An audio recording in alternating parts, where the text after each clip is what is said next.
Wake up. It's time to kickstart your day with Scripture Links Daily Dose of Inspiration. Daily Dose of Inspiration. Good morning and welcome to this brand new day. This is Scripture Links Daily Dose of Inspiration for Wednesday, March 29th, 2023.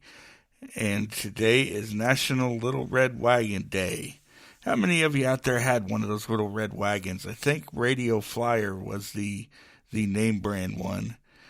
But how many of you had that little red wagon? And if you don't mind, and you have it, put a picture up here in the comments and show off proudly that little red wagon. Well, yesterday, I wasn't feeling real well after work when I usually record these episodes. So I skipped yesterday's broadcast, but don't worry, we're not going to skip the message.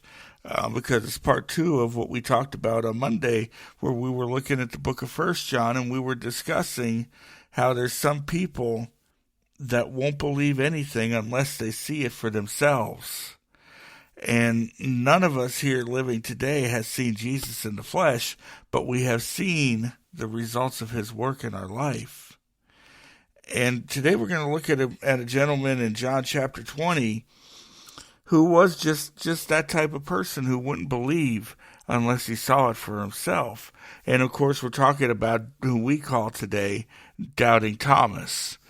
Let's see what Scripture says about him. John chapter 20, starting in verse number 24, Scripture says, "But Thomas, one of the 12, called Didymus, was not with them when Jesus came.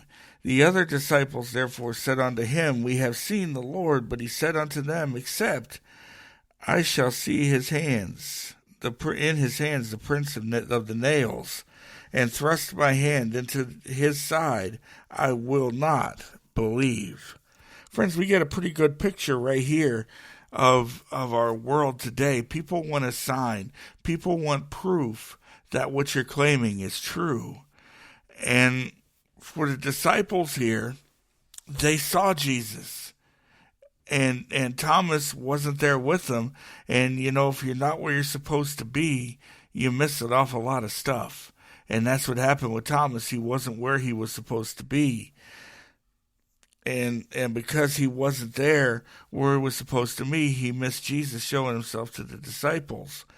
But if we look here, I don't remember where I was going to jump down to. But anyway, verse 26, Scripture says, "And after 8 days, again, his disciples were within, and Thomas with them." So 8 days, he left Thomas out there, wondering about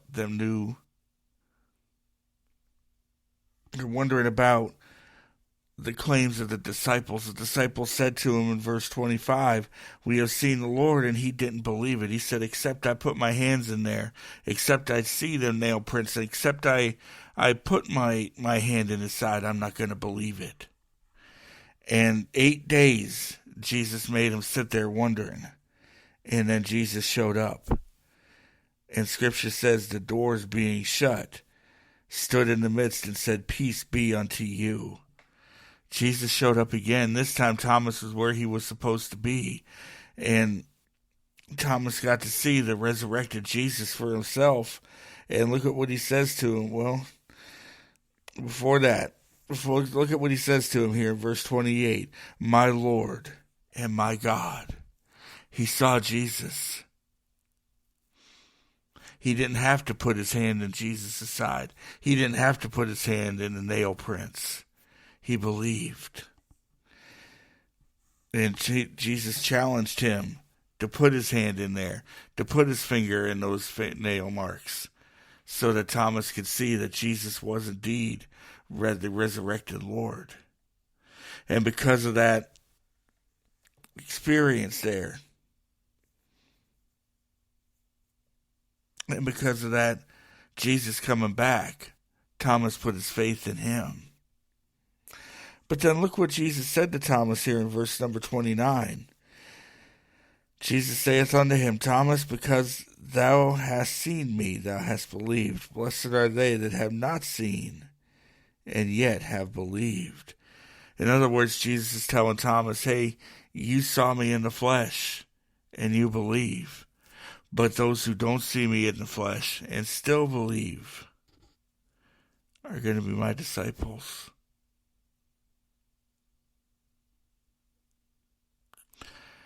Friends, as you go through this day, look for ways to tell somebody about Jesus. And if they want proof, tell them what God has done in your life. And look for ways to grow your faith. Our faith gets grown when we start using it and putting it into action. So use this day to put your faith into action. Find somebody to tell about Jesus and then share that faith with someone today. Have a blessed day. Overslept again. What do I say this time? My aunt died. No. Traffic was heavy. Good. I'm sorry I'm late. No. More sincerity. I'm sorry I'm late, sir, but the traffic was heavy. Good morning, Jensen. Oh, I'm sorry I'm heavy, sir, but the traffic was late. What? I'm sorry I'm traffic, but the late was heavy. The heavy was late. Did I mention my aunt died? Excuse me? The traffic was heavy. Yeah, that's it. You live across the street. It was really heavy? Honesty. It keeps life simple. Another message from Lifeline Productions, the comic strip of radio, at lifelinepro.com.